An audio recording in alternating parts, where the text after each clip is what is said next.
Hello everyone, मैं सुभद्रा सिंह स्वागत करती हूं आपका अपने यूट्यूब चैनल 3M स्टडी में। फ्रेंड्स, आज मैं आप लोगों के लिए बीएसएससी मेंस का प्रैक्टिस सेट 13 लेकर के आई हूं और आप लोगों को इस सेट में कुल 38 क्वेश्चन देखने को मिलेंगे और ये सारे क्वेश्चन आपके एग्जाम के दृष्टिकोण से अति महत्वपूर्ण है। इसीलिए इस वीडियो में हमारे साथ अंत तक बने रहें यदि आप बीएसएससी मेंस में एक सीट इंश्योर करना चाहते हैं तो चलिए फिर हम लोग इस प्रैक्टिस सेट को स्टार्ट करते हैं। और इस प्रैक्टिस सेट को आगे बढ़ाने से पहले अभी तक इस फैमिली के सदस्य नहीं बने हैं तो सब्सक्राइब वाले बटन को दबा करके इस फैमिली के सदस्य बन जाए और वीडियो को सबसे पहले पाने के लिए बेल आइकन की घंटी को प्रेस कर लें। तो चलिए फिर हम लोग इस प्रैक्टिस सेट को स्टार्ट करते हैं। तो इस प्रैक्टिस सेट का जो आपका फर्स्ट क्वेश्चन है, चलिए हम लोग देखते हैं क्या है। तो आपका फर्स्ट क्वेश्चन है कि किस क्षेत्र में उत्कृष्ट कार्य के लिए पुलित्जर पुरस्कार जो है दिया जाता है। कौन सा पुरस्कार? पुलित्जर पुरस्कार जो है दिया जाता है। तो वह जो है साहित्य और पत्रकारिता के क्षेत्र में दिया जाता है। मेनली तो पत्रकारिता के क्षेत्र में भी दिया जाता है, लेकिन कभी कभी साहित्य के क्षेत्र में भी दिया जाता है। तो इस क्वेश्चन का जो आपका राइट आंसर हो जाएगा ऑप्शन नंबर बी हो जाएगा। और यह पुलित्जर पुरस्कार जो है कब से दिया जाता है? यह 1917 से दिया जाता है। कब से? 1917 से दिया जाता है यह पुरस्कार। और यह पुरस्कार जो है अमेरिका के प्रकाशक जोसेफ पुलित्जर, किसके नाम से दिया जाता है? जोसेफ पुलित्जर, उसी के नाम पर यह पुरस्कार दिया जाता है। और इस पुरस्कार के विजेता को $10,000 जो है क्या दी जाती है? राशि दी जाती है। $10,000 की राशि दी जाती है इस पुरस्कार में। तो क्लियर। अब हम लोग कुछ जो है क्विकली जो है और पुरस्कार के बारे में चर्चा कर लेते हैं, जिससे कि एग्जाम में क्वेश्चन देखने को मिलता है। तो नोबेल पुरस्कार, नोबेल पुरस्कार जो है साहित्य, चिकित्सा, भौतिकी, रसायन, शांति, अर्थशास्त्र, इन क्षेत्रों में जो है नोबेल पुरस्कार दी जाती है। लेकिन साहित्य, चिकित्सा, भौतिकी, रसायन और शांति के लिए जो पुरस्कार दी जाती है नोबेल पुरस्कार, वह 1901 से दी जाती है। जबकि अर्थशास्त्र के लिए,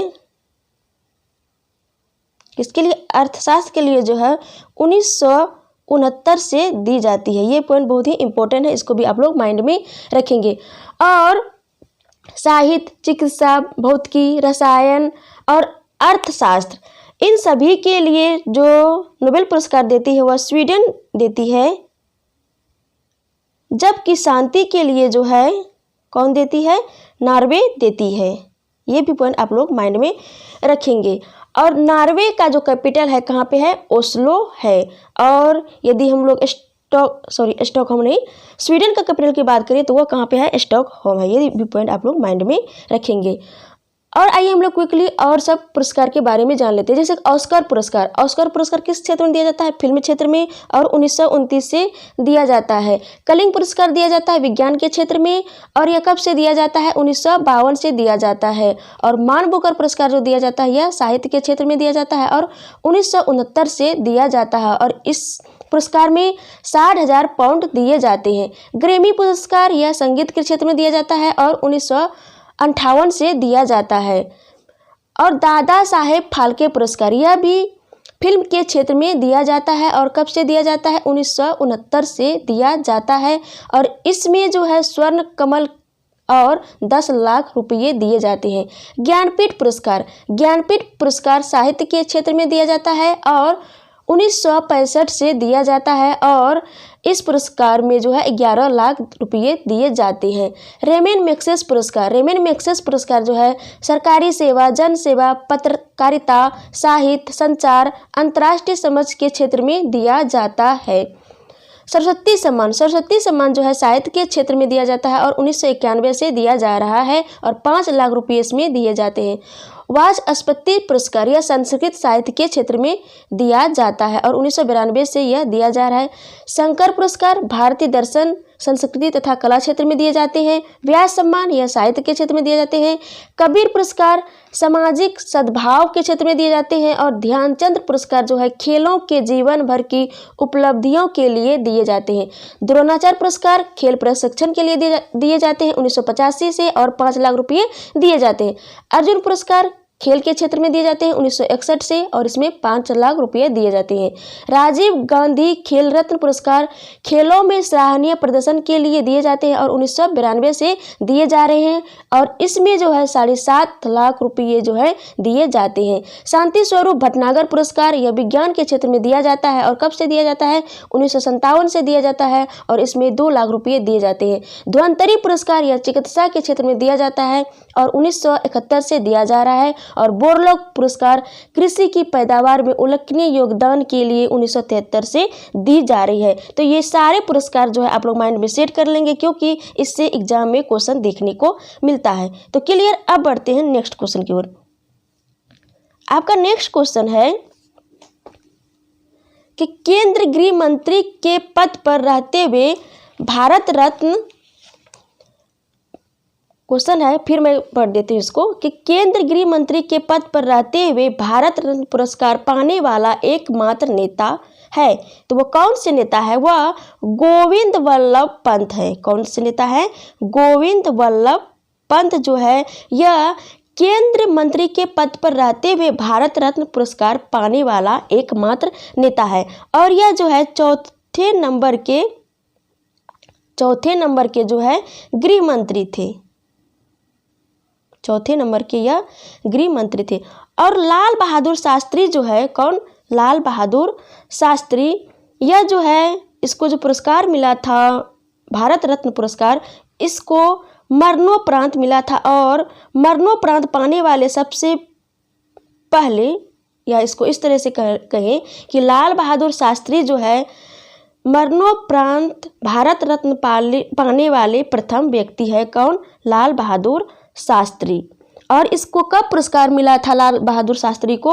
1966 में जो है लाल बहादुर शास्त्री को यह पुरस्कार मिला था। और हम लोग आइए सरदार वल्लभ भाई पटेल के बारे में जानते हैं। सरदार वल्लभ भाई पटेल को भी मरणोपरांत ही मिला था, और इसको कब मिला था? 1991 में मिला था सरदार वल्लभ भाई पटेल को। गुलजारी लाल नंदा, इसको भी मरणोपरांत ही मिला था, और इसको कब मिला था? 1997 ईस्वी में मिला था। तो ये भी पॉइंट आप लोग माइंड में रखेंगे। और हम लोग भारत रत्न से संबंधित और कुछ फैक्ट जान लेते हैं जो कि आपके एग्जाम के दृष्टि से अति महत्वपूर्ण है। भारत के ऐसे व्यक्ति जिसको कि सबसे पहले भारत रत्न मिले थे, वह किसको मिले थे? तो 1954 ईस्वी में डॉक्टर सर्वपल्ली राधाकृष्ण को सबसे पहले जो है भारत रत्न मिले थे।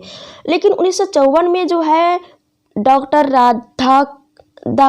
सर्वपल्ली राधाकृष्णन के साथ साथ चक्रवर्ती राजगोपालाचारी और डॉक्टर चंद्रशेखर वेंकट रमन को भी पुरस्कार मिले थे। लेकिन सबसे पहले जो मिले थे वह डॉक्टर सर्वपल्ली राधाकृष्णन को ही मिले थे। और डॉक्टर जाकिर हुसैन को जो भारत रत्न मिले थे वह 1963 ईस्वी में मिले थे। और डॉक्टर भीमराव अंबेडकर को जो भारत रत्न मिले थे वह कब मिले थे? 1990 को मिले थे। इसको मरणोपरांत मिले थे। और इसी वर्ष जो है नेल्सन मंडेला को भी पुरस्कार दिया गया था भारत रत्न 1990 में ही। और मोरारजी देसाई की बात करें तो मोरारजी देसाई को जो है 1991 में भारत रत्न दिया गया था।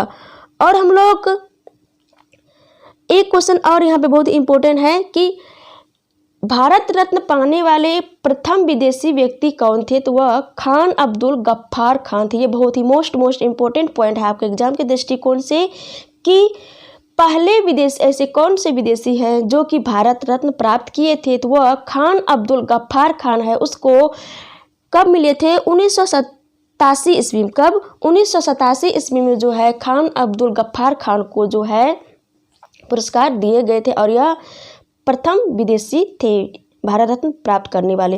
और हम लोग खान अब्दुल गफ्फार खान को सीमांत गांधी के नाम से भी जानते हैं। यह भी पॉइंट आपके एग्जाम के दृष्टिकोण से अति महत्वपूर्ण है।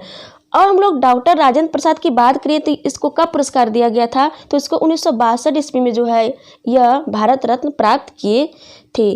तो क्लियर। अब थोड़ा हम लोग और कुछ जान लेते हैं। एपीजे अब्दुल कलाम को जो है 1997 ईस्वी में इसे भारत रत्न मिले थे।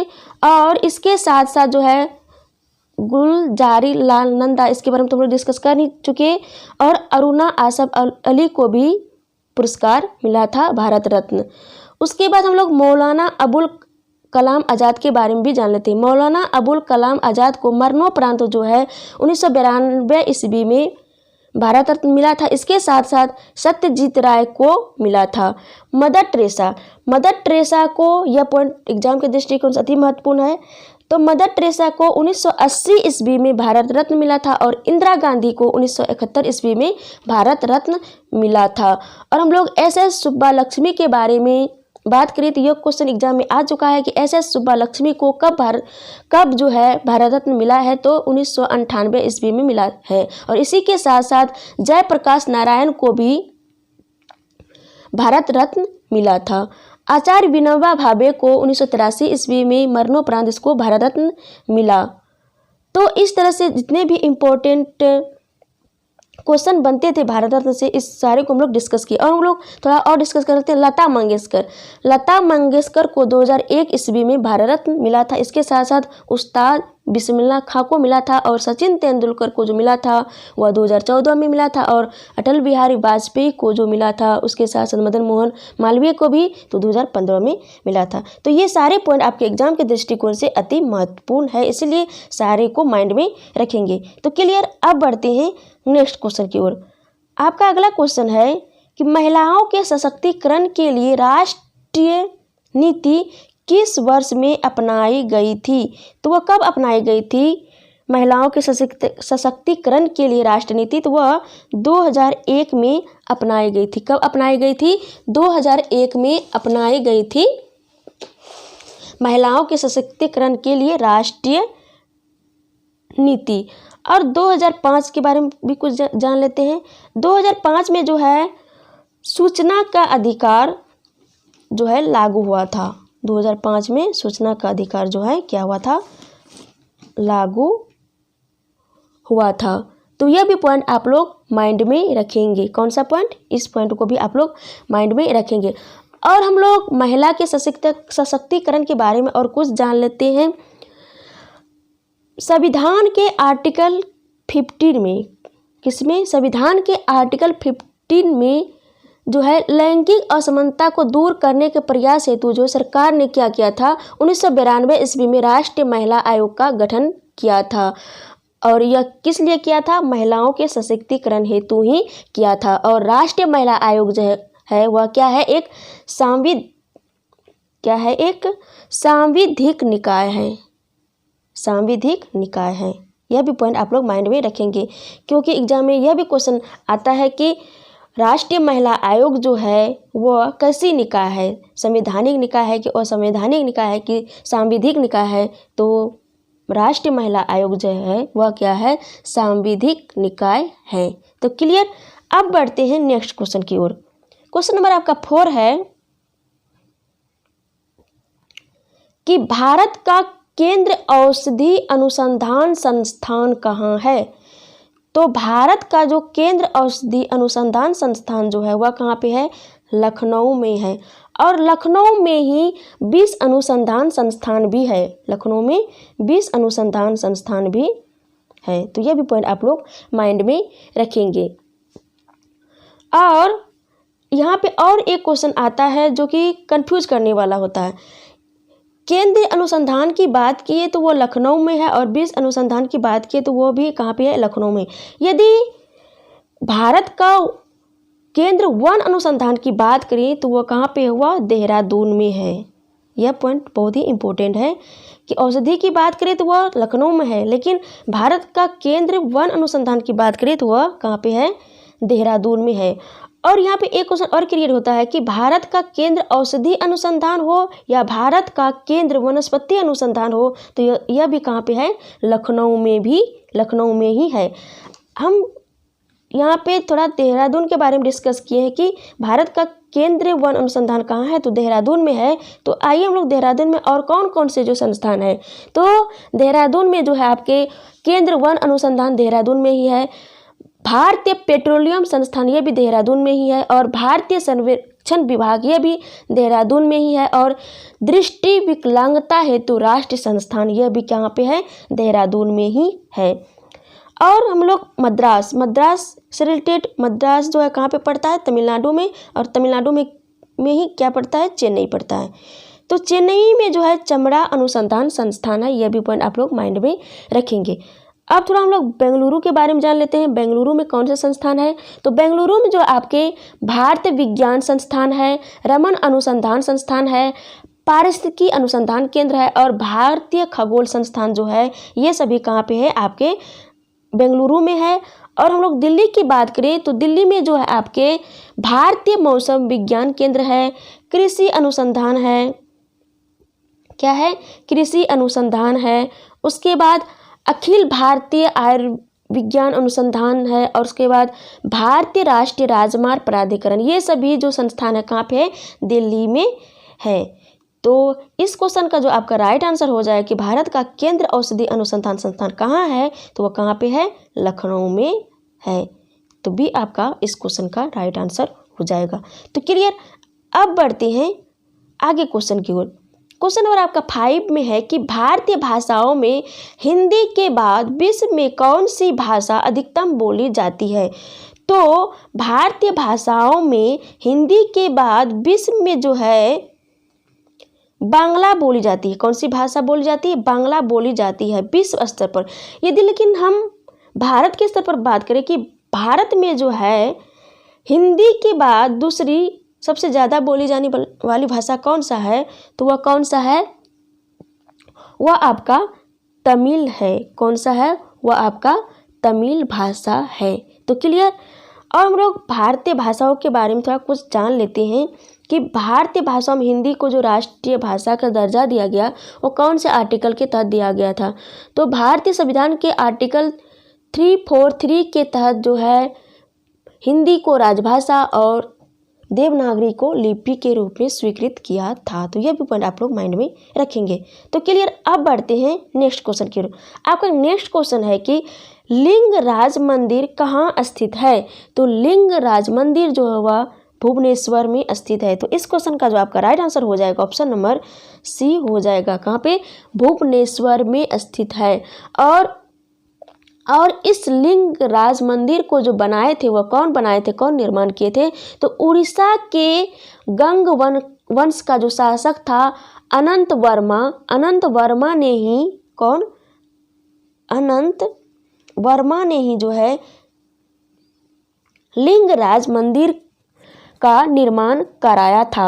और उड़ीसा में प्रसिद्ध सूर्य मंदिर भी है, कोणार्क मंदिर है, ये सभी जो है कहाँ पे है, उड़ीसा में है। और कोणार्क मंदिर का जो निर्माण कराया था वो किसने कराया था, नरसिंह देव, किसने कराया था, नरसिंह देव वर्मन ने। यह भी पॉइंट आप लोग माइंड में रखेंगे। और हम लोग कोणार्क मंदिर को ब्लैक पगोड़ा के नाम से जानते हैं। कौन से, कोणार्क मंदिर को ब्लैक पगोड़ा के नाम से जानते हैं। और हम लोग थोड़ा मंदिर के बारे में जानते हैं। मीनाक्षी मंदिर जो है कहाँ पे है, तमिलनाडु में है, तमिलनाडु के मदुरै में है। तो यह पॉइंट आप लोग भी माइंड में सेट कर लेंगे। तो क्लियर। अब बढ़ते हैं नेक्स्ट क्वेश्चन की ओर। क्वेश्चन नंबर आपका 7 में है कि किस दिन को अंतर्राष्ट्रीय अहिंसा दिवस के रूप में मनाते हैं। तो हम लोग 2 अक्टूबर को अंतर्राष्ट्रीय अहिंसा दिवस के रूप में मनाते हैं। कौन से, 2 अक्टूबर को। तो आपका इस क्वेश्चन का जो राइट आंसर हो जाएगा ऑप्शन नंबर सी हो जाएगा, 2 अक्टूबर को। और 2 अक्टूबर जो है लाल बहादुर शास्त्री का भी जयंती दिवस है, 2 अक्टूबर। और हम लोग 1 मई के बारे में भी कुछ जान लेते हैं। 1 मई जो है श्रमिक दिवस है, 1 मई जो है श्रमिक दिवस है। और 8 मई जो है विश्व रेड क्रॉस दिवस मनाया जाता है। विश्व रेड क्रॉस दिवस जो है, रेड क्रॉस दिवस 8 मई को मनाया जाता है। और 30 जनवरी, कौन सा, 30 जनवरी को हम लोग कुष्ठ रोग निवारण दिवस के रूप में मनाते हैं। इसको हम लोग शहीद दिवस के रूप में भी मनाते हैं और सर्वोदय दिवस के रूप में भी मनाते हैं 30 जनवरी को। तो ये भी पॉइंट आप लोग माइंड में रखेंगे। और 24 अक्टूबर को हम लोग संयुक्त राष्ट्र संघ दिवस के रूप में मनाते हैं। और 16 अक्टूबर को हम लोग खाद्य दिवस के रूप में मनाते हैं। तो ये भी पॉइंट आप लोग माइंड में रखेंगे। तो क्लियर। अब बढ़ते हैं नेक्स्ट क्वेश्चन की ओर। आपका अगला क्वेश्चन है कि भीमबेटका पाषाण आश्रय खाली जगहों में है। तो भीमबेटका पाषाण आश्रय जो है वह कहाँ पे है? मध्य प्रदेश में है। कहाँ पे है आपका? भीमबेटका पाषाण आश्रय जो है कहाँ पे है? मध्य प्रदेश में। तो इस क्वेश्चन का जो आपका राइट आंसर हो जाएगा वह होगा ऑप्शन नंबर डी। कहाँ पे? Option number D. और भीमबेटका जो है पूर्व पाषाण काल से संबंधित है। कौन से? भीमबेटका जो है पूर्व पाषाण काल से संबंधित है। यह भी पॉइंट आप लोग माइंड में रखेंगे। तो क्लियर। अब बढ़ते हैं नेक्स्ट क्वेश्चन की ओर। आपका अगला क्वेश्चन है कि खाली जगह एक तेज दवा है जिसे डॉक्टर मरीजों को शांत करने के लिए देते हैं, तो वह कौन सी दवा है? तो वह है बार्बिट्यूरेट। कौन सा दवा है? बार्बिट्यूरेट। तो इस क्वेश्चन का जो आपका राइट आंसर हो जाएगा ऑप्शन नंबर ए होगा। बार्बिट्यूरेट दवा है। यह दवा जो है डॉक्टर मरीजों को शांत करने या सोने में मदद करने के लिए देते हैं। तो क्लियर। अब बढ़ते हैं नेक्स्ट क्वेश्चन की ओर। आपका नेक्स्ट क्वेश्चन है कि कौन सा अंग वसा में घुलनशील विटामिनों का भंडारण करता है? क्वेश्चन क्या है आपका कि कौन सा अंग वसा में घुलनशील विटामिनों का भंडारण करता है? तो यह जो है यकृत करता है। कौन करता है? यकृत। तो इस क्वेश्चन का जो आपका राइट आंसर हो जाएगा ऑप्शन नंबर सी हो जाएगा। और यकृत जो है मानव शरीर की सबसे बड़ी ग्रंथि है यकृत। और हम लोग अग्नाशय की बात करें, अग्नाशय जो है यह एक कौन सी ग्रंथि है? मिश्रित ग्रंथि है। और मानव शरीर की जो अंतःस्रावी सबसे बड़ी ग्रंथि होती है वह कौन सी होती है? थायराइड ग्रंथि होती है। तो ये भी पॉइंट आप लोग माइंड में रखेंगे। तो क्लियर। और थोड़ा हम लोग वसा में घुलनशील विटामिनों की चर्चा हुई है, तो ये भी क्लियर कर ले कि कौन सी विटामिन जो है वसा में घुलनशील होती है। तो ए, डी, कौन कौन से? ए, डी, ई, के, ये सभी विटामिन जो है वसा में घुलनशील विटामिन है। और विटामिन के खोज किसने किए थे? फंक ने किए थे। और विटामिन ए, बी के जो खोज किए थे वह किसने किए थे? मैक्लो ने किए थे। और विटामिन सी का जो खोज किया था वो किसने किया था? होलकट ने किया था। और विटामिन डी का जो खोज किया था हॉपकिंस ने किया था। ये भी पॉइंट आप लोग माइंड में रखेंगे। और विटामिन ए का रासायनिक नाम है आपका रेटिनॉल। विटामिन बी का रासायनिक नाम है आपका थायमिन। विटामिन सी का रासायनिक नाम है आपका एस्कॉर्बिक एसिड। और विटामिन डी का रासायनिक नाम है आपका कैल्सीफेरॉल। और विटामिन ई का रासायनिक नाम है आपका टेकोफेरॉल। और विटामिन के का रासायनिक नाम है आपका फिलाक्विनन। और विटामिन B12 का रासायनिक नाम है आपका साइनोकोबालामिन। और विटामिन B2 का आपका जो रासायनिक नाम है वह राइबोफ्लेविन है। तो ये सारे पॉइंट आप लोग माइंड में रखेंगे। तो क्लियर। अब बढ़ते हैं आगे और यहाँ पे थोड़ा और कुछ डिस्कस कर लेते हैं कि वसा में, जहाँ हम लोग बात किए वसा में कौन कौन से विटामिन घुलनशील है, तो इसी तरह से जो है जल में जो घुलनशील विटामिन वह बी एवं सी जो है वह जल में घुलनशील विटामिन है। तो ये सारे पॉइंट आप लोग माइंड में रखेंगे। तो क्लियर। अब बढ़ते हैं नेक्स्ट क्वेश्चन की ओर। आपका अगला क्वेश्चन है कि Fe के न्यूक्लियस में 26 प्रोटॉन होते हैं, तो Fe2+ आयनों में इलेक्ट्रॉनों की संख्या कितनी होगी? तो कितनी होगी? 24 होगी। तो इस क्वेश्चन का जो आपका राइट आंसर हो जाएगा ऑप्शन नंबर ए हो जाएगा। तो क्लियर। अब बढ़ते हैं आगे क्वेश्चन की ओर। Question number 12। कौन सा क्वेश्चन? क्वेश्चन नंबर 12 में आपका है कि निम्नलिखित तत्वों में से किसका गलनांक सबसे कम होता है? तो निम्नलिखित तत्वों में से जो है सबसे कम गलनांक किसका होता है? आर्गन का होता है। और आर्गन जो है निष्क्रिय गैस है। कैसा गैस है? निष्क्रिय गैस है। कुल जो है 6 निष्क्रिय गैस है। कितने निष्क्रिय गैस है? 6 निष्क्रिय गैस है। और ये 6 निष्क्रिय गैस को आवर्त सारणी के समूह 18 में रखा गया है। किसमें? आवर्त सारणी के समूह 18 में इन 6 उत्कृष्ट गैस कहें या निष्क्रिय गैस को रखा गया है। तो कौन कौन से 6 हैं? Helium, neon, argon, krypton, xenon और ये रेडॉन। ये 6 जो है क्या है? उत्कृष्ट गैस है। तो ये भी आप लोग माइंड में रखेंगे। और आवर्त सारणी के समूह 17 में हेलोजन तत्व को रखा गया। यह भी पॉइंट आप लोग माइंड में रखेंगे।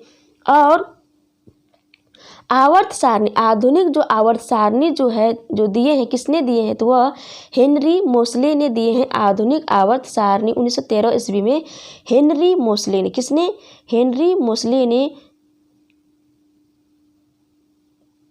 1913 ईस्वी में आधुनिक आवर्त सारणी दिए हैं। तो यह भी पॉइंट आप लोग माइंड में रखेंगे। तो क्लियर। अब बढ़ते हैं नेक्स्ट क्वेश्चन की ओर। आपका अगला क्वेश्चन है कि अंग्रेजी खाली जगह की शासकीय भाषा है। तो किसकी शासकीय भाषा है अंग्रेजी? तो अंग्रेजी जो है वह चंडीगढ़ की शासकीय भाषा है। किसकी? चंडीगढ़ की। तो इस क्वेश्चन का जो आपका राइट आंसर हो जाएगा ऑप्शन नंबर ए होगा। कौन सा? ऑप्शन नंबर ए होगा। और चंडीगढ़ जो है संघीय प्रदेश है। चंडीगढ़ पंजाब और हरियाणा की क्या है? राजधानी है।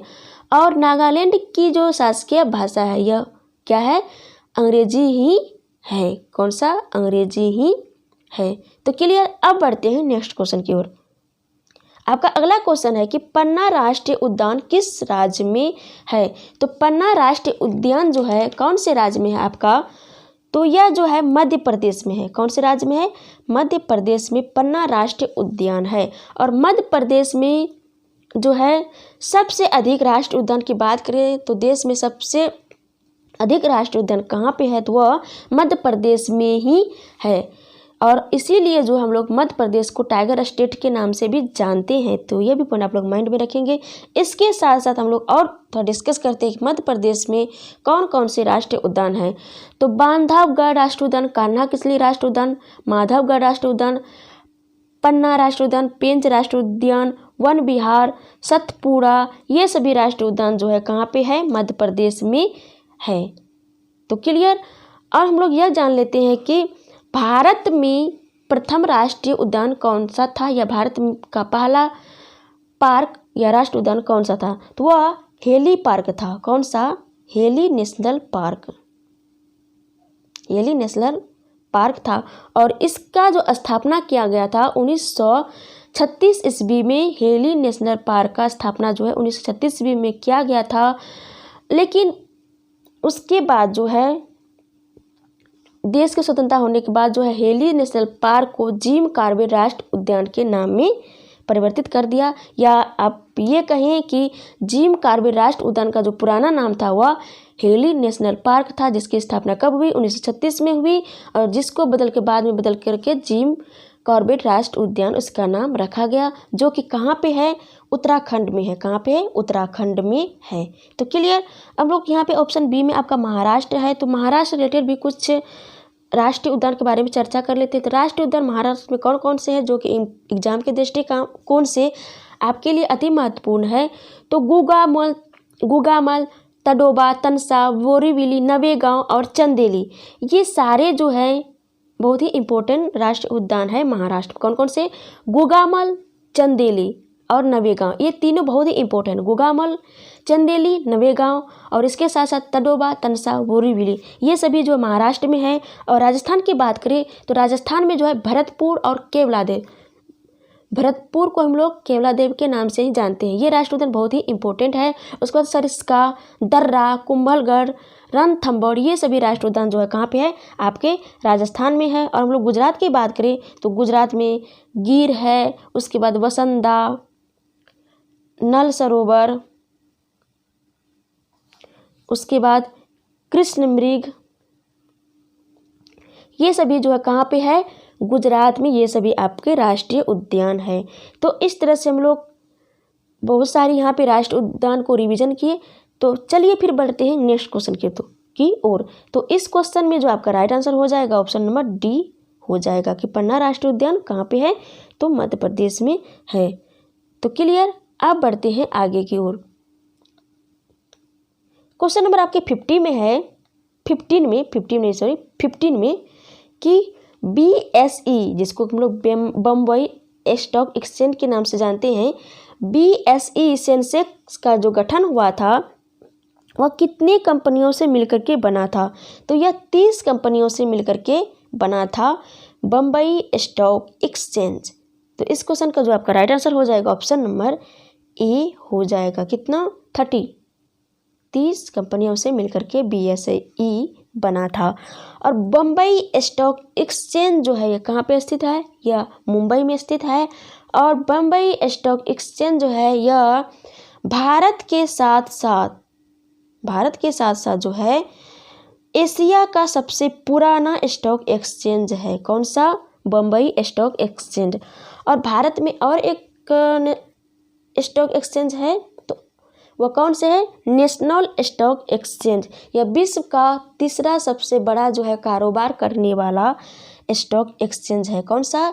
National stock exchange. ये भी पॉइंट आप लोग माइंड में रखेंगे। तो क्लियर। अब बढ़ते हैं नेक्स्ट क्वेश्चन की ओर। आपका अगला क्वेश्चन है कि अंतर्राष्ट्रीय तिथि रेखा, कौन सा? अंतर्राष्ट्रीय तिथि रेखा खाली जगह महासागर के बीचों बीच से होकर के गुजरती है। तो कौन से महासागर के बीचों बीच से होकर के गुजरती है? तो वह प्रशांत महासागर के बीचों बीच से होकर के गुजरती है। तो इस क्वेश्चन का जो आपका राइट आंसर हो जाएगा ऑप्शन नंबर डी हो जाएगा। कौन सा? डी। और प्रशांत महासागर में कौन सा गर्त है? मेरियाना गर्त है, जो कि विश्व का सबसे गहरा गर्त है।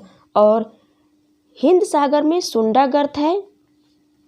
ये भी आप लोग माइंड में रखेंगे। और आइए हम लोग अंतर्राष्ट्रीय तिथि रेखा के बारे में कुछ और जानते हैं। किसके बारे में? अंतर्राष्ट्रीय तिथि रेखा के बारे में। अंतर्राष्ट्रीय तिथि रेखा जो है प्रशांत महासागर के साथ साथ और कौन से सागर से यह गुजरती है? तो यह जो है, यदि बीचों बीच की बात करें तो यह प्रशांत महासागर के बीचों बीच से गुजरती है। लेकिन अंतर्राष्ट्रीय तिथि रेखा जो है और भी सागर से होकर के गुजरती है। तो कौन कौन से? आर्कटिक सागर, चुकी सागर, बेरिंग स्ट्रेट और प्रशांत सागर से होकर के गुजरती है। और हम लोग अंतर्राष्ट्रीय तिथि रेखा किसको कहते हैं? तो 180 डिग्री देशांतर को, 180 डिग्री देशांतर को हम लोग जो है अंतर्राष्ट्रीय तिथि रेखा कहते हैं। और यह अंतर्राष्ट्रीय 180 डिग्री देशांतर को हम लोग कब से जो है इसको अंतर्राष्ट्रीय तिथि रेखा मानते हैं? तो यह 1884 से, कब से? 1884 से जो है 180 डिग्री देशांतर रेखा को अंतर्राष्ट्रीय तिथि रेखा मानते हैं। 1884 ईस्वी में जब वाशिंगटन में एक संपन्न इंटरनेशनल मेरिडियन कॉन्फ्रेंस में जब 180 डिग्री यमोत्तर को अंतर्राष्ट्रीय तिथि रेखा निर्धारित किया गया, तब से जो है 180 डिग्री देशांतर को हम लोग अंतर्राष्ट्रीय तिथि रेखा के रूप में मानते हैं, या 180 डिग्री देशांतर रेखा को हम लोग अंतर्राष्ट्रीय तिथि रेखा कहते हैं। तो यह भी पॉइंट आप लोग माइंड में रखेंगे। और इससे रिलेटेड और एक सवाल बनता है कि बेरिंग जल संधि जो है यह अंतर्राष्ट्रीय तिथि रेखा के समांतर ही स्थित है। तो यह भी पॉइंट आप लोग माइंड में रखेंगे। तो क्लियर। अब बढ़ते हैं नेक्स्ट क्वेश्चन की ओर। आपका अगला क्वेश्चन है कि तुर्की का जो कैपिटल है वह कहाँ है? तो तुर्की का जो कैपिटल है वह कहाँ पे है? अंकारा है। और तुर्की का कैपिटल अंकारा है और इसका करेंसी जो है कौन सा है? लीरा है। तुर्की का जो कैपिटल है अंकारा है और इसका करेंसी जो है लीरा है। और कैनबरा की हम लोग थोड़ा डिस्कस कर लेते हैं। कैनबरा जो ऑस्ट्रेलिया का कैपिटल है और ऑस्ट्रेलिया का जो करेंसी है वह क्या है? वह डॉलर है। वेलिंगटन जो है न्यूजीलैंड का कैपिटल है और न्यूजीलैंड का जो करेंसी है वह कौन सा है? डॉलर है। और यरूशलेम जो है इजराइल का कैपिटल है और इजराइल का जो करेंसी है वो क्या है? New shekel. कौन सा है? New shekel. तो यह भी पॉइंट आप लोग माइंड में रखेंगे। तो क्लियर। अब बढ़ते हैं आपके नेक्स्ट क्वेश्चन की ओर। आपका अगला क्वेश्चन है कि अपनी स्वतंत्रता के पहले बांग्लादेश खाली जगह का एक हिस्सा था। तो अपनी स्वतंत्रता के पहले जो है बांग्लादेश किसका एक हिस्सा था? तो यह जो है पाकिस्तान का हिस्सा था। पाकिस्तान जब भारत से अलग हुआ, कब? 1947 में जब भारत से अगर अलग हुआ पाकिस्तान, तो पाकिस्तान जो है दो भागों में था, पूर्वी पाकिस्तान और पश्चिमी पाकिस्तान। लेकिन पूर्वी पाकिस्तान और पश्चिमी पाकिस्तान दोनों में क्या होता था? मतभेद होता था। तो इसीलिए जो है 16 दिसंबर 1971 ईस्वी में पूर्वी पाकिस्तान जो है पश्चिमी पाकिस्तान से आज़ाद होकर के बांग्लादेश के रूप में उभरा। कौन सा देश? बांग्लादेश के रूप में उभरा। तो इस क्वेश्चन का जो आपका राइट आंसर हो जाएगा वह कौन सा हो जाएगा? पाकिस्तान। ऑप्शन सी नंबर आपका राइट आंसर हो जाएगा। और यहाँ पे हम लोग पाकिस्तान की बात की तो पाकिस्तान का जो कैपिटल है वह कौन सा है? इस्लामाबाद, और इसका करेंसी है रुपया। और बांग्लादेश का जो कैपिटल है वह है ढाका और इसका करेंसी है टका। और चीन का जो कैपिटल है बीजिंग है और इसका करेंसी जो है युआन भी है और रेनमिनबी भी है। कौन सा? चीन का। और यूनाइटेड किंगडम का कैपिटल लंदन में है और इसका करेंसी कौन सा है? पाउंड। कौन सा है? पाउंड। और भारत की बात करें तो सबको पता ही होगा, दिल्ली रुपया। तो चलते हैं अब अगले क्वेश्चन की ओर। आपका अगला क्वेश्चन है कि हुमायूं का जन्म वर्ष खाली जगह में हुआ था। तो हुमायूं का जो जन्म हुआ था वह 1508 ईस्वी में हुआ था। हुमायूं का जन्म, यदि हम लोग हुमायूं के यह बात करें हुमायूं कब से कब तक राज किया तो वह 1530 से लेकर के 1556 तक किया। तो यह भी पॉइंट आप लोग माइंड में रखेंगे। और हुमायूं जो है अपने जीवन काल में या अपने कार्यकाल में जो है 2 प्रमुख युद्ध लड़े थे। कौन कौन से? एक कन्नौज का, एक चौसा का। कन्नौज को हम लोग बिलग्राम युद्ध के नाम से भी जानते हैं, ये भी पॉइंट आप लोग माइंड में रखेंगे। और चौसा का युद्ध और कन्नौज का युद्ध जो है ये दोनों युद्ध यह जो है शेर शाह सूरी के साथ यह लड़े थे, लेकिन दोनों युद्ध में हुमायूं हार गए और शेर शाह सूरी जीत गए। और शेर शाह का जो बचपन का नाम था क्या था? फरीद खां था। यह भी आप लोग माइंड में रखेंगे। और चौसा का युद्ध जो हुआ था वह 1539 में और कन्नौज का जो युद्ध हुआ था 1540 ईस्वी में हुआ था। तो यह भी पॉइंट आप लोग माइंड में रखेंगे। तो क्लियर। अब बढ़ते हैं नेक्स्ट क्वेश्चन की ओर। आपका अगला क्वेश्चन है कि अल्फा पार्टिकल्स खाली जगह होते हैं। तो अल्फा पार्टिकल्स क्या होते हैं? अल्फा पार्टिकल्स क्या होते हैं? तो अल्फा पार्टिकल्स जो है बिल्कुल हीलियम के केंद्र जैसा होते हैं। क्या होते हैं? बिल्कुल हीलियम के केंद्र जैसा होते हैं अल्फा पार्टिकल। तो इस क्वेश्चन का जो आपका राइट आंसर हो जाएगा ऑप्शन नंबर सी होगा। कौन सा? ऑप्शन नंबर आपका जो होगा सी होगा। इस क्वेश्चन का राइट आंसर ऑप्शन नंबर आपका सी होगा। यहाँ पे हम लोग हीलियम की चर्चा किए हैं तो हीलियम के बारे में भी जान लेते हैं। हीलियम जो है एक कौन सा गैस है? निष्क्रिय गैस है या अक्रिय गैस है। और हीलियम एक हल्की गैस है। कैसी गैस है? हीलियम एक जो है हल्की गैस है। और हीलियम गैस जो है ब्रह्मांड में पाए जाने वाली दूसरी सर्वाधिक गैस है। या इसको हम लोग दूसरे रूप में इस तरह से कहें कि हीलियम जो है ब्रह्मांड में दूसरा सर्वाधिक पाया जाने वाला तत्व है। और हीलियम की जो खोज की थी किसने की थी? फ्रैंक लैंड और लोकयेर ने। किसने की थी? फ्रैंक लैंड और लोकयेर ने जो है हीलियम की खोज की थी।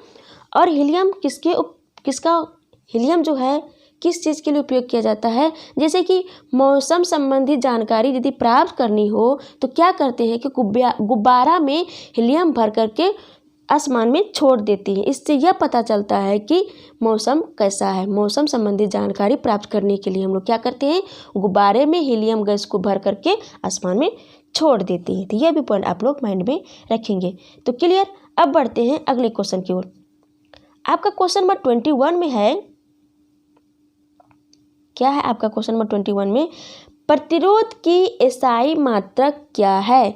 तो प्रतिरोध की जो एसआई मात्रक है वह है ओम। तो इस क्वेश्चन का आपका राइट आंसर हो जाएगा ऑप्शन नंबर ए। कौन सा? ओम।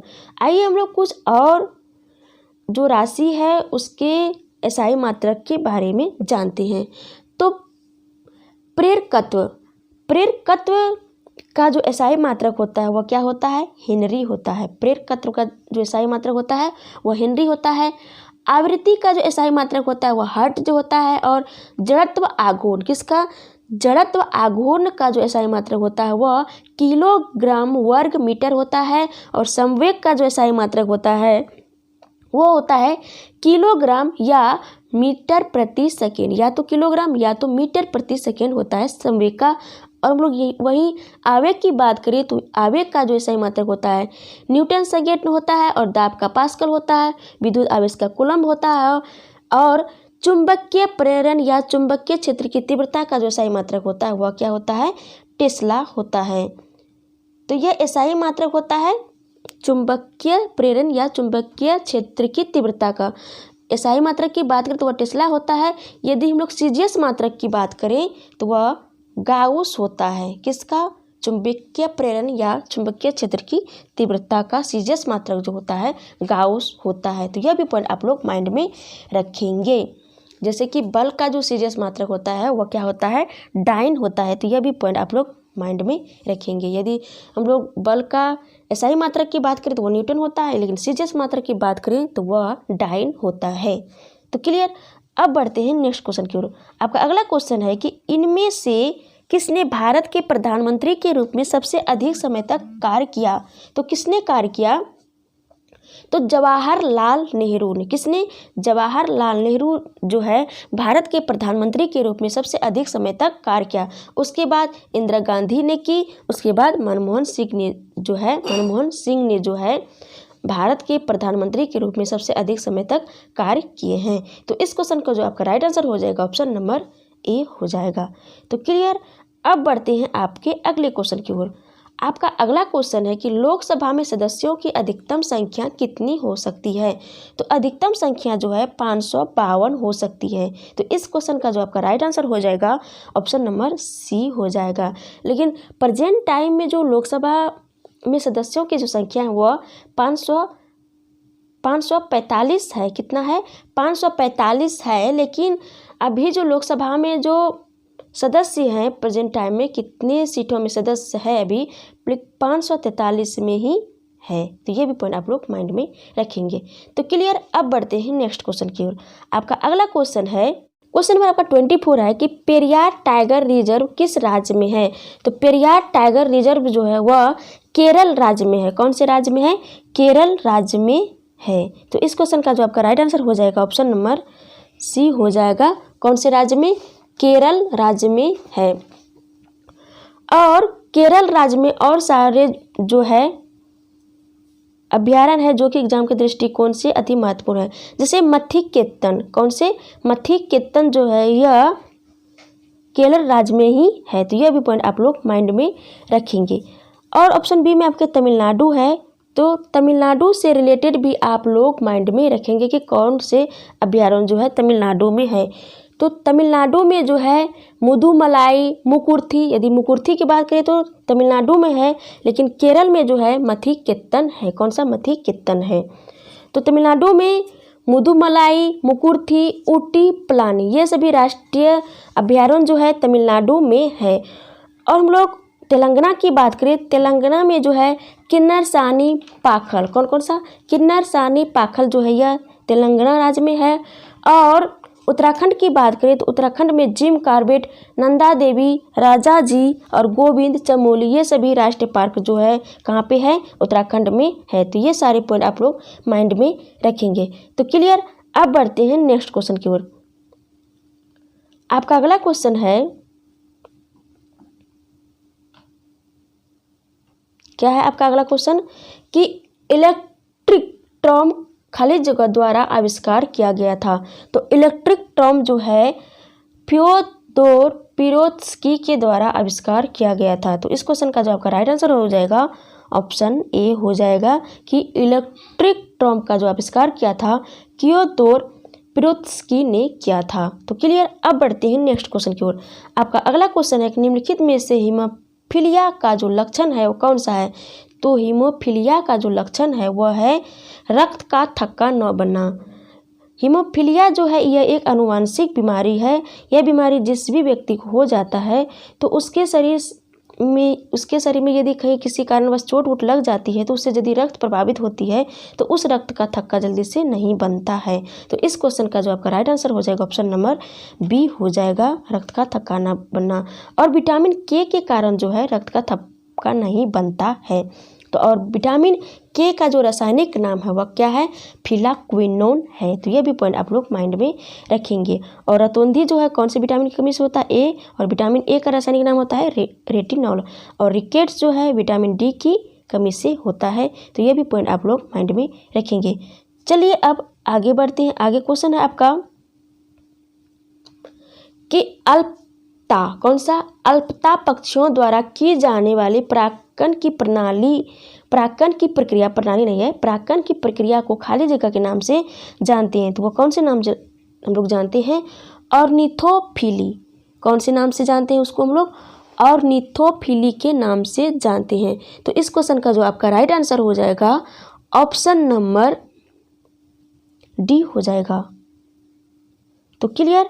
अब बढ़ते हैं नेक्स्ट क्वेश्चन की ओर। आपका अगला क्वेश्चन है, क्वेश्चन नंबर 28 है आपका कि मकड़ियाँ किस प्रजाति के अंतर्गत आती है? तो मकड़ियाँ जो है यह आर्थ्रोपोडा प्रजाति के अंतर्गत आती है। कौन से? आर्थ्रोपोडा प्रजाति के अंतर्गत आती है। तो इस क्वेश्चन का जो आपका राइट आंसर हो जाएगा ऑप्शन नंबर डी हो जाएगा। आइए हम लोग आर्थ्रोपोडा प्रजाति के बारे में जानते हैं। आर्थ्रोपोडा प्रजाति जो होते हैं, इस प्रजाति के अंतर्गत जो भी जीव आते हैं, इस तरह के जीव को जो है, इस तरह के जीवों के शरीर को, इस तरह के जीव को नहीं, इस तरह के जीवों को शरीर को 3 वर्गों में विभाजित किया जाता है। कौन कौन से? सिर, वक्ष एवं उदर में। और एक संघ के जीवों की देहगुहा को हम लोग हिमोसील भी कहते हैं। हिमोसील, यह भी पॉइंट आप लोग माइंड में रखेंगे कि आर्थ्रोपोडा संघ के जो जीव होते हैं, तो इस के जीवों की देहगुहा को हम लोग क्या कहते हैं? हिमोसील कहते हैं। और आर्थ्रोपोडा संघ के अंतर्गत कौन कौन से जीव आते हैं? तो वह कौन कौन से जीव आते हैं? तिलचट्टा, झींगा, मकड़ी, उसके बाद झींगा मछली, केकड़ा, खटमल, मच्छर, मधुमक्खी, ये सभी जो है आर्थ्रोपोडा संघ के अंतर्गत आते हैं। तो क्लियर। अब थोड़ा हम लोग मोलस्का के बारे में जान लेते हैं। मोलस्का के अंतर्गत घोंघा और सीपी आते हैं। कौन सा? घोंघा और सीपी, ये दोनों जो है मोलस्का संघ के अंतर्गत आते हैं। और एनालिडा संघ के अंतर्गत जो है केचुआ, जोक आते हैं। कौन कौन से? केचुआ और जोक जो है एनालिडा संघ के अंतर्गत आते हैं। तो ये भी पॉइंट आप लोग माइंड में रखेंगे। तो क्लियर। अब बढ़ते हैं नेक्स्ट क्वेश्चन की ओर। क्वेश्चन नंबर आपका 29 में है कि निम्नलिखित में से किसका घनत्व सर्वाधिक होता है? तो पानी का घनत्व जो है सर्वाधिक होता है। आपके ऑप्शन के अकॉर्डिंग जो है बर्फ, एसीटोन, इथिलीन से जो है पानी का घनत्व क्या होता है? अधिक होता है। तो इस क्वेश्चन का जो आपका राइट आंसर हो जाएगा ऑप्शन नंबर ए हो जाएगा कि पानी का घनत्व जो है अधिक होता है। और पानी का जो घनत्व जो सर्वाधिक होता है कितने डिग्री सेल्सियस पर? 4 डिग्री सेल्सियस पर जो है पानी का घनत्व जो होता है वह क्या होता है? सर्वाधिक होता है। तो ये भी पॉइंट आप लोग माइंड में रखेंगे। और जो नदी के जल जो होते हैं और समुद्र के जल जो होते हैं, नदी के जल से समुद्र का जल का जो घनत्व होता है वह क्या होता है? अधिक होता है। इसी कारण जो है नदी की अपेक्षा समुद्र में तैरना अधिक सरल हो जाता है। किसके कारण? घनत्व के कारण। क्योंकि नदी के जल का जो घनत्व होता है समुद्र के जल से कम होता है और समुद्र का जल का घनत्व जो होता है नदी के जल से अधिक होता है। इसी कारण जो है समुद्र में तैरना नदी की अपेक्षा सरल होता है। तो क्लियर। ये भी पॉइंट आप लोग माइंड में रखेंगे। अब आते हैं अगले क्वेश्चन की ओर। क्वेश्चन नंबर आपका 30 है कि ऑक्सीजन की अभिक्रिया में क्या होता है? तो ऑक्सीकरण, ऑक्सीजन नहीं है, ऑक्सीकरण है कि ऑक्सीकरण की अभिक्रिया में क्या होता है? तो ऑक्सीकरण की अभिक्रिया में इलेक्ट्रॉन खोते हैं। क्या करते हैं? इलेक्ट्रॉन खोते हैं। तो इस क्वेश्चन का जो आपका राइट आंसर हो जाएगा ऑप्शन नंबर बी हो जाएगा। और ऑक्सीकरण जो होते हैं वह क्या करते हैं? धन आवेश को बढ़ाता है। क्या करता है? धन आवेश को बढ़ाता है। यहाँ हम लोग ऑक्सीकरण की बात की है तो हम लोग ऑक्सीकारक के बारे में भी जान लेते हैं। ऑक्सीकारक वह पदार्थ होता है जो किसी दूसरे पदार्थ की ऑक्सीकरण संख्या को बढ़ाता है। क्या करता है? ऑक्सीकारक वह पदार्थ है जो किसी दूसरे पदार्थ के ऑक्सीकरण संख्या को बढ़ाता है। अब थोड़ा हम लोग अपकारक के बारे में जान लेते हैं। अपकारक वह पदार्थ है जो किसी दूसरे पदार्थ के ऑक्सीकरण को घटाता है, ऑक्सीकरण संख्या को घटाता है। जहाँ पे ऑक्सीकारक जो है वह पदार्थ है जो किसी दूसरे पदार्थ के ऑक्सीकरण संख्या को बढ़ाता है, वहीं अपकारक जो है वह पदार्थ है जो किसी दूसरे पदार्थ के ऑक्सीकरण संख्या को क्या करता है?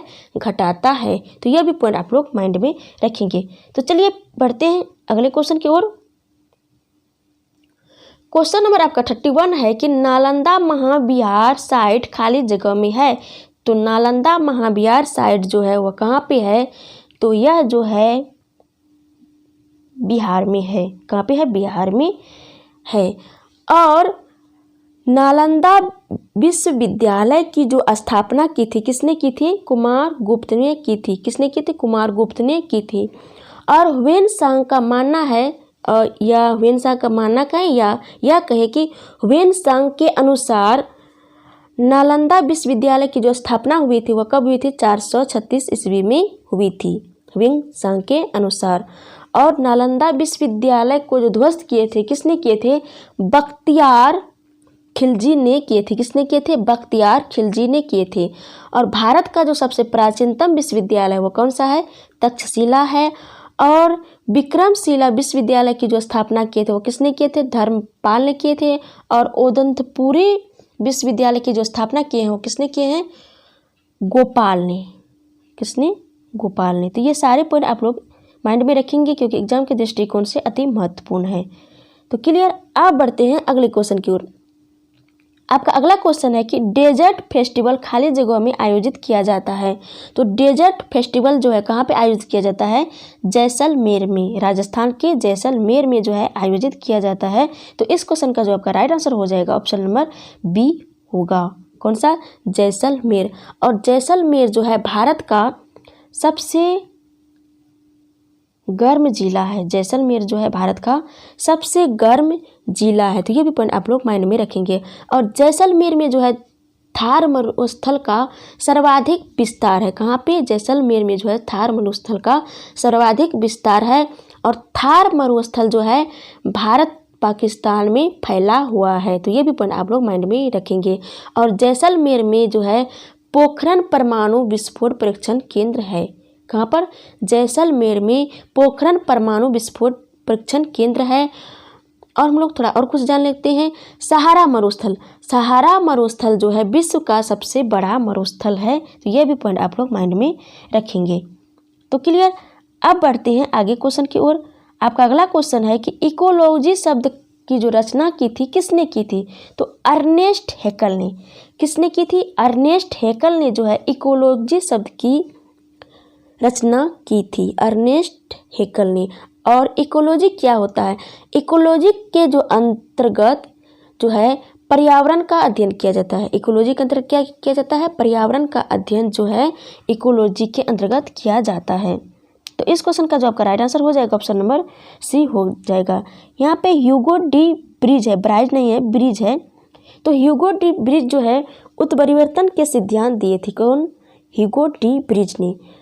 तो ऑप्शन डी में रॉबर्ट ब्राउन है। तो इसके बारे में भी कुछ जान लेते हैं। रॉबर्ट ब्राउन जो है न्यूक्लियस की खोज की थी। किसकी? न्यूक्लियस का है या केंद्रक। केंद्रक की जो खोज की थी वो किसने की थी? रॉबर्ट ब्राउन ने। तो यह भी पॉइंट आप लोग माइंड में रखेंगे। जहाँ कोशिका की खोज जो की थी वह रॉबर्ट हुक ने की थी। और रॉबर्ट ब्राउन जो है 1931 ईस्वी में केंद्रक की खोज की थी। यह भी पॉइंट आप लोग माइंड में रखेंगे। तो क्लियर। अब बढ़ते हैं आगे की ओर। आपका अगला क्वेश्चन है कि केके की झाई। कौन सा? केके नहीं है, केले की झाई पौधों की एक बीमारी है। केके की झाई नाम का एक बीमारी है जो कि किसमें होता है? पौधों में होता है। तो यह एक खाली जगह के कारण होती है। तो यह किसके कारण होती है? तो यह जो है कवक के कारण होती है। तो इस क्वेश्चन का जो आपका राइट आंसर हो जाएगा ऑप्शन नंबर बी हो जाएगा। यहाँ पे हम लोग कवक की चर्चा किए हैं। तो आइए हम लोग कुछ कवक से होने वाली बीमारियों की भी चर्चा करते हैं। जैसे दम्मा रोग। दम्मा रोग जो होता है वह कौन से कवक से होता है? तो वह जो है एस्परजिलस फ्यूमिगेट्स। कौन सा? एस्परजिलस फ्यूमिगेट्स नामक कवक से होता है दम्मा रोग। और एथलीट फुट रोग जो होता है वह टीनिया पेडिस नामक कवक से होता है। और खास जो होता है वह एक्रेज एस्केबिस नामक कवक से होता है। और गंजापन जो होता है वह टीनिया कैपिटिस नामक कवक से होता है। और दाद रोग जो होता है यह भी किससे होता है? कवक से ही होता है। और धान में जो खैरा रोग होता है वह जस्ता की कमी से होता है। ये भी पॉइंट आप लोग माइंड में रखें क्योंकि एग्जाम के दृष्टिकोण से अति महत्वपूर्ण है। और नींबू में जो डायबैक रोग होता है वह तांबा की कमी से होता है। किसके कमी से? तांबा की कमी से होता है। ये भी आप लोग माइंड में रखेंगे। तो क्लियर। अब बढ़ते हैं नेक्स्ट क्वेश्चन की ओर। आपका अगला क्वेश्चन है कि सबसे गर्म ग्रह कौन सा है? तो सबसे गर्म ग्रह जो है वह शुक्र ग्रह है। कौन सा? शुक्र ग्रह है। तो इस क्वेश्चन का जो आपका राइट आंसर हो जाएगा ऑप्शन नंबर बी होगा। कौन सा? बी आपका राइट होगा इस क्वेश्चन का आंसर। और शुक्र ग्रह को हम लोग सुबह का तथा शाम का तारा भी कहते हैं। शुक्र ग्रह को हम लोग सुबह का तारा और शाम का तारा भी कहते हैं। और सूर्य के सबसे निकटतम ग्रह जो है कौन सा है? बुध है। ये भी पॉइंट आप लोग माइंड में रखेंगे कि सूर्य के सबसे निकटतम ग्रह जो है कौन से? बुध है। और बुध और शुक्र ग्रह के पास कोई उपग्रह नहीं होता है। बुध और शुक्र के पास कोई उपग्रह नहीं होता है। और सबसे अधिक उपग्रह जो होते हैं किसके पास होते हैं? तो शनि के पास होते हैं। शनि के पास होते हैं। उसके बाद दूसरे नंबर पर जो है सबसे अधिक उपग्रह रखने वाले कौन से हैं? तो बृहस्पति हैं। तो ये भी पॉइंट आप लोग माइंड में रखेंगे। तो क्लियर। अब बढ़ते हैं अगले क्वेश्चन की ओर। आपका क्वेश्चन नंबर 36 है कि महाराजा रणजीत सिंह के राज्य की राजधानी क्या थी? तो महाराजा रणजीत सिंह के जो राज्य की राजधानी जो थी वह कहाँ थी? लाहौर थी। कहाँ थी? लाहौर थी। तो इस क्वेश्चन का जो आपका राइट आंसर हो जाएगा ऑप्शन नंबर डी हो जाएगा। महाराजा रणजीत सिंह के जो राज्य की राजधानी थी वह लाहौर थी।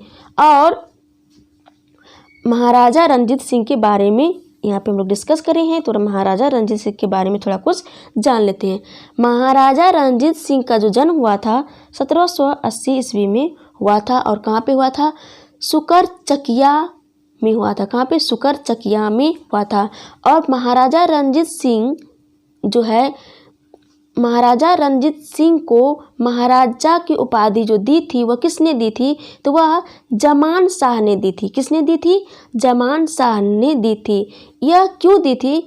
क्योंकि जब रणजीत सिंह ने जो है 1798 ईस्वी में जमान शाह के तोप को चिनाब नदी से निकाल करके वापस जमान शाह को दे दिया था, तो इसी कारण से जमान शाह ने जो है रणजीत सिंह को महाराजा की उपाधि दी थी। तो ये भी पॉइंट आप लोग माइंड में रख लेंगे। और महाराजा रणजीत सिंह ने जो है लाहौर की राजधानी, लाहौर को अपनी राजधानी किस तरह से बनाई? तो वह इस तरह से बनाई कि 1802 ईस्वी में भंगी मिसल, किससे? भंगी मिसल से लाहौर को छीन करके जो है यह लाहौर को राजधानी बनाया था। किससे छीन करके?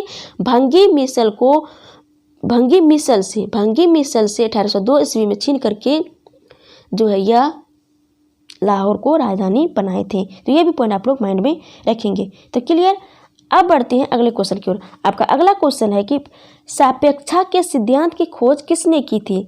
तो सापेक्षा के सिद्धांत की जो खोज की थी वह अल्बर्ट आइंस्टीन ने की थी। किसने की थी सापेक्षा के सिद्धांत की खोज? अल्बर्ट आइंस्टीन ने की थी। इसी कारण अल्बर्ट आइंस्टीन को जो है भौतिक का नोबेल पुरस्कार दिया गया था। किसके कारण? सापेक्षा के सिद्धांत की खोज के कारण ही जो है अल्बर्ट आइंस्टीन को भौतिक का नोबेल पुरस्कार दिया गया था। और अल्बर्ट आइंस्टीन जो है यह जर्मनी के मूल निवासी थे, परंतु जो है बाद में जाकर के जो है अमेरिका के नागरिकता प्राप्त कर लिए थे। तो ये भी पॉइंट आप लोग माइंड में रखेंगे। तो इस क्वेश्चन का जो आपका राइट आंसर हो जाएगा ऑप्शन नंबर बी हो जाएगा कि सापेक्षा के सिद्धांत की खोज किसने की थी? तो अल्बर्ट आइंस्टीन ने की थी। किसने की थी? अल्बर्ट आइंस्टीन ने की थी। और यदि हम लोग भारत की बात करें कि भारत का आइंस्टीन किसे कहा जाता है, तो वह नागार्जुन को कहा जाता है। किसको कहा जाता है? नागार्जुन को जो है भारत का आइंस्टीन कहा जाता है। बहुत ही इम्पोर्टेंट प्रश्न है यह एग्जाम के दृष्टिकोण से। और हम लोग जो है भौतिक विज्ञान का पिता जो कहते हैं, किसको कहते हैं? वह न्यूटन को भौतिक विज्ञान का पिता माना जाता है। और ऑप्शन में आपके नील बोर है। तो नील बोर जो है वह परमाणु संरचना का सिद्धांत दिया था। कौन सा सिद्धांत दिया था? परमाणु संरचना का जो सिद्धांत दिया था नील बोर ने दिया था। और माइकल फैराडे जो है, माइकल फैराडे यह विद्युत अपघटन का नियम दिया था। कौन सा नियम दिया था? विद्युत अपघटन का यह नियम दिया था। तो यह भी पॉइंट आप लोग माइंड में रखेंगे। तो क्लियर। अब बढ़ते हैं अगले क्वेश्चन की ओर।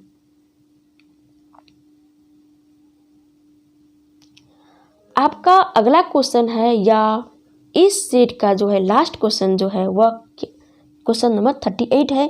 आइए हम लोग देखते हैं 38 में क्या है। 38 में है कि महासागर की गहराई को मापने के लिए किस उपकरण का उपयोग किया जाता है। तो महासागर की गहराई को मापने के लिए हम लोग फैदोमीटर का उपयोग करते हैं। कौन सा? फैदोमीटर का उपयोग करते हैं। तो इस क्वेश्चन का जो आपका राइट आंसर हो जाएगा ऑप्शन नंबर सी हो जाएगा। ऑप्शन बी में आपका नैनोमीटर है। तो इससे रिलेटेड भी कुछ फैक्ट जान लेते हैं। नैनोमीटर जो होता है, नैनोमीटर का जो मान होता है 10⁻⁹ मीटर होता है नैनोमीटर का मान। और ऑप्शन डी में हाइड्रोमीटर, कौन सा? हाइड्रोमीटर। हाइड्रोमीटर जो है या हाइड्रोमीटर के द्वारा द्रवों का आपेक्षिक घनत्व ज्ञात करते हैं। हाइड्रोमीटर के द्वारा क्या होता है? द्रवों के आपेक्षिक घनत्व को ज्ञात करती हैं, आपेक्षिक घनत्व को ज्ञात करती हैं। एक होता है हाइड्रोमीटर जिसके द्वारा कि द्रवों के आपेक्षिक घनत्व को ज्ञात किया जाता है। एक होता है हाइग्रोमीटर।